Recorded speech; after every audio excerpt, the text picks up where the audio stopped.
यह कहानी है एक युवा व्यक्ति विपुल की, जो आधुनिक जीवन की दौड़ में खो गया है। उसके पास सब कुछ है, पैसा, नौकरी, नाम, पर नहीं है शांति।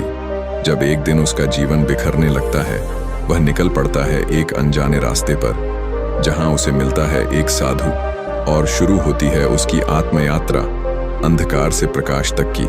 विपुल 24 साल का था, एक मल्टीनेशनल कंपनी में काम करने वाला स्मार्ट, तेज और महत्वाकांक्षी युवक। लोग उसे कहते, तू तो सफलता का दूसरा नाम है।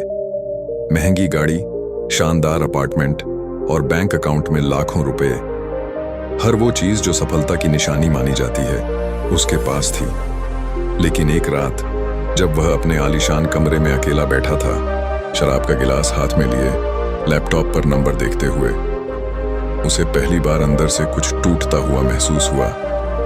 मन में एक अजीब सवाल उठा, मैं इतना सब होने के बावजूद खाली क्यों महसूस करता हूं? वह हंस दिया अपने ही सवाल पर कुछ दिनों में वो हंसी गायब हो गई। रातें नींद रहित हो गईं। सुबह ऑफिस जाते हुए भी एक बेचैनी उसके भीतर फैलने लगी। एक दिन ऑफिस में अचानक वह बेहोश हो गया। डॉक्टर ने कहा, तुम्हें कुछ शारीरिक नहीं हुआ है विपुल, ये मानसिक थकावट है, शायद तुम्हें आराम नहीं, अर्थ चाहिए। विपुल उस रात देर तक छत को देखता रहा। अर्थ? उसने खुद से पूछा, क्या सच में मुझे नहीं पता कि मैं क्यों जी रहा हूं? और वहीं से शुरू हुई उसकी आत्मयात्रा। एक हफ्ते बाद वह सब छोड़कर निकल पड़ा। कंपनी से इस्तीफा, फोन बंद, सोशल मीडिया से दूर, बस एक बैग और एक अनजान दिशा।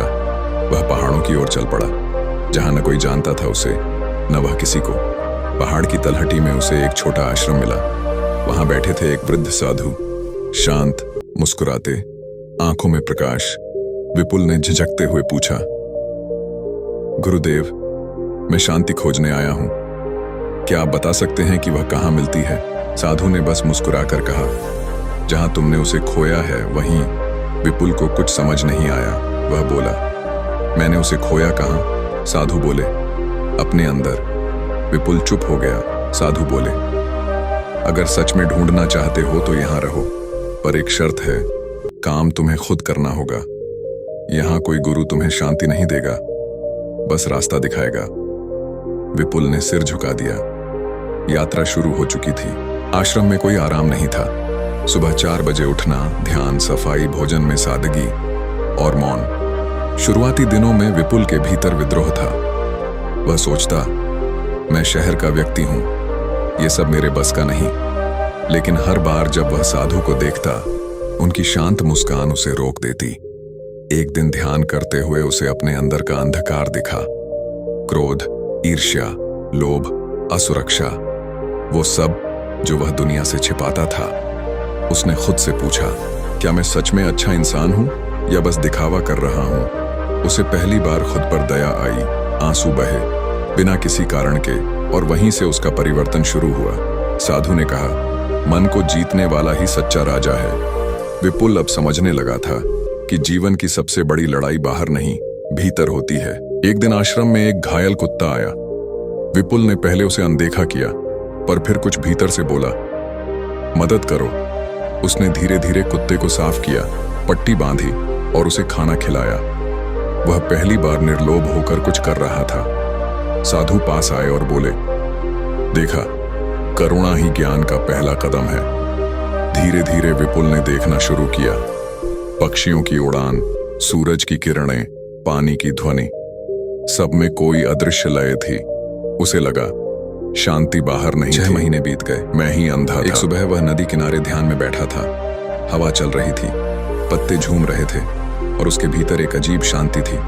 अचानक उसे लगा, कोई अलग मैं नहीं है, सारा जगत वही है। वह मुस्कुरा उठा। अब उसे कुछ पाने की चाह नहीं थी।